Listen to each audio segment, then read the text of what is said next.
Bueno, les voy a hablar del hipotiroidismo. Bueno, un poco para recordar la anatomía, la glándula tiroides tiene un rol fundamental en la... Ay, no sé por qué se ve medio. Tiene un rol fundamental en el metabolismo, en el equilibrio hormonal del cuerpo. Su regulación va a ser a través del sistema de retroalimentación y es clave para mantener niveles estables de las hormonas tiroideas. Va a ser un órgano endocrino, el de mayor tamaño, con un peso de entre 15 y 20 gramos. Se encuentra en el cuello, justo debajo de la laringe, y principalmente va a tener la producción de las hormonas tiroxina, que es la T4, y triiodotironina, que es la T3. Estas se diferencian por el número de átomos de yodo en su estructura. Y bueno, principalmente es un sistema de retroalimentación donde la TRH del hipotálamo va a estimular la secreción de TSH por la hipófisis. La TSH va a promover la producción de la T3 y la T4 en la tiroides, y estas hormonas van a hacer una retroalimentación negativa sobre el hipotálamo y la hipófisis para autorregular su liberación. Este sistema va a actuar como un termostato del cuerpo, manteniendo estables los niveles de las hormonas tiroideas. La TSH va a ser nuestro principal indicador para el hipotiroidismo, ya que es la principal hormona que equilibra pues, la T3 y la T4. Y bueno, de los cambios principales, cambios secundarios a la edad de la hormona tiroides, el principal va a ser la disminución del pico nocturno de la TSH. Normalmente la TSH tiene un pico de liberación durante la noche, que esto es para mantener la actividad de la hormona tiroides, y en personas mayores el pico es menos pronunciado, esto indicando un cambio del ritmo circadiano o el reloj biológico. También está el cambio del punto de supresión de TSH. Normalmente cuando la TSH baja es que no hay suficiente hormona tiroidea circulando por la retroalimentación negativa. Entonces, en los adultos mayores este mecanismo se vuelve menos sensible y necesitan más hormona tiroidea para suprimir la TSH. Por eso hay que cambiar el punto de supresión. La TSH ligeramente aumentada, pero la T4 normal, o sea, la TSH puede estar un poco más alta de la habitual, pero no van a cambiar ni la T4 total ni la T4 libre. Y también va a disminuir la T3 y la T3 reversa,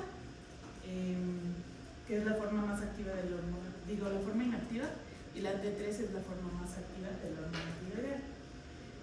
Esto es un cambio normal que pasa, es como una adaptación fisiológica en adultos mayores. Entonces, pues cambia a medida que el metabolismo envejece. Bueno, un poco de la epidemiología. Aquí principalmente quiero mostrar que el principal tipo de hipotiroidismo va a ser el subclínico, que se presenta más en adultos mayores. La prevalencia puede ir de 1 a 10%, pero en mayores de 60 años puede llegar hasta el 18%, y más en mujeres mayores de 80 años.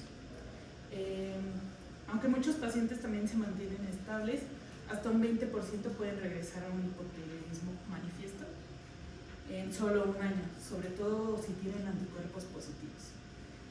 Hablando un poco sobre los anticuerpos, la antiperoxidasa va a estar presente en más de la mitad de los pacientes con hipotiroidismo, y los que tienen el doble de riesgo de desarrollar BOSI. Y el 90% de estos pacientes, pues los síntomas no los presentan tan graves, por así decirlo, entonces es más complicado diagnosticarlos. No sé por qué se ve así. Ahí está. El hipotiroidismo, ya entrando en el tema, va a ser cuando la tiroides no pueda producir suficientes hormonas, lo que va a ralentizar el metabolismo de todo el cuerpo, y es como si se pusiera en cámara lenta, por así decirlo, para entenderlo. Con el tiempo, si no se trata, puede afectar la mente y el cuerpo, y pueden aparecer problemas de memoria, confusión e incluso la pérdida de la autonomía funcional en adultos mayores. Dentro de los síntomas geriátricos más importantes va a ser la fragilidad, caídas, deterioro cognitivo, depresión e incontinencia. Igual ahorita les voy a hablar un poco de demencia, pero puede simular o agravar un cuadro de demencia, a la que se le conoce como pseudodemencia, hipotiroidismo inducido. Y bueno, dentro de la clasificación lo vamos a categorizar en dos, que es el primario y el secundario. En el primario va a ser el más común, y este ocurre cuando la tiroides en sí no produce las suficientes hormonas. Sus causas más frecuentes incluyen la tiroiditis autoinmune, la enfermedad de Hashimoto, también puede verse a un déficit de yodo o a cambios secundarios por ciertos medicamentos. También hay cirugías o radioterapia en la zona del cuello que hacen que se haga un hipotiroidismo primario. En estos casos el cuerpo la va a detectar y la hipófisis va a intentar compensarla, por eso la TSH se eleva, intentando que trabaje más la tiroides, y pues es un mecanismo clásico de retroalimentación negativa. Aquí en la secundaria o central también se va a dividir en dos principalmente, que es la subclínica y manifiesta. Esta no es tan común, pero sí es más común en adultos mayores. Ocurre no cuando el problema no está en la tiroides, pero sino más arriba en la hipófisis o en el hipotálamo. No se produce suficiente TSH, o en el hipotálamo no se produce suficiente TRH. Esto, como el resultado, va a ser que los niveles de TSH y de T4 y T3 estén bajos. Los niveles de TSH a veces aparecen en rangos normales, pero se les dice inadecuadamente normal, y esto nos indica que es un fallo central. En el subclínico, la T4 libre va a estar normal y la alteración va a estar en TSH sin cambios en T4. En la manifiesta, la T4 libre normal, con la alteración tanto en TSH como en la T4. Eso es como lo que la diferencia. Cuando estamos hablando de subclínico y manifiesto, no se refiere a síntomas, es puro bioquímico, porque solo se ve en los laboratorios. Y bueno, la sintomatología principalmente va a ser oligosintomáticos en adultos mayores. Esto quiere decir que no van a presentar todos los síntomas clásicos, o los síntomas pueden ser tan sutiles que se confunden con un envejecimiento normal o con otras enfermedades. De los principales que vamos a tener del metabolismo es piel seca y áspera, edema facial y palpebral, intolerancia al frío, fatiga extrema y pérdida de cabello. Aquí la fatiga extrema es muy importante porque es de las principales que pues, los adultos mayores como que empiezan a hacer más lentos sus movimientos, reflejos disminuidos, y esto aumenta el riesgo de caídas. En los síntomas cognitivos prominentes va a estar la dificultad para concentrarse, pérdida leve de memoria o progresiva y depresión. Aquí también aumenta el riesgo de caídas, ya que pues cambia como toda la alteración de la atención del adulto mayor. En cardiovasculares las principales son bradicardia, hipertensión diastólica y insuficiencia cardíaca.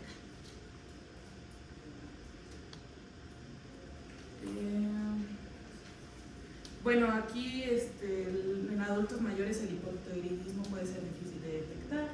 Muchas veces los síntomas son más sutiles o se confunden con el envejecimiento mismo, como ya lo dije. Y pues el diagnóstico llegamos cuando empezamos a investigar como otras causas o otras condiciones que tiene el adulto mayor. Por ejemplo, una insuficiencia cardíaca inexplicada puede ser, o una anemia persistente.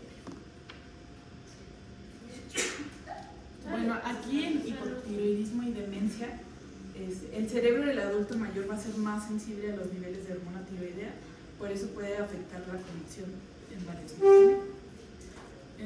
Por ejemplo, el primero es metabolismo cerebral reducido, que va a disminuir el consumo de glucosa y la actividad metabólica en regiones críticas, por ejemplo, hipocampo y la corteza. La alteración de la plasticidad neuronal va a afectar las moléculas necesarias para la memoria, como la PKA y CRE, y va a reducir las espinas dendríticas que se pueden revertir con el tratamiento hormonal. En efectos vasculares hipertensivos va a favorecer la hipertensión y dislipidemia y aumenta el riesgo de ictus y daño vascular cerebral. En depósito de proteína patológica, este es importante porque es el que se asocia a la proteína, a la acumulación de la proteína tau y amiloide, así que favorece el tipo de Alzheimer. También promueve la neuroinflamación. En la regulación genética alterada afecta la mielinización, neurogénesis y neurotransmisión, causando síntomas de lentitud mental y deterioro de memoria.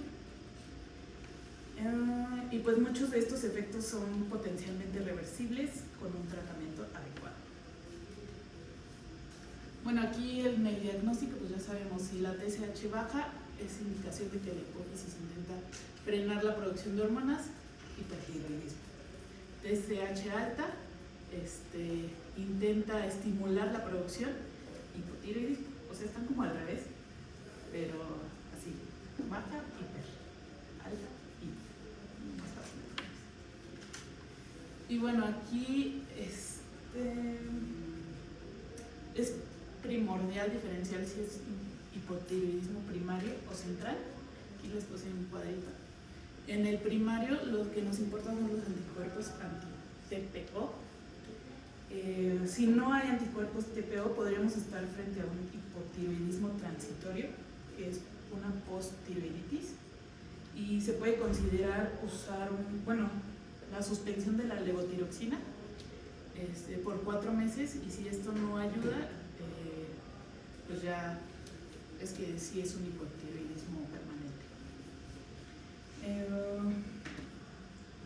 Sí, igual después de una tirotoxicosis reciente, la TSH puede permanecer suprimida durante varios meses.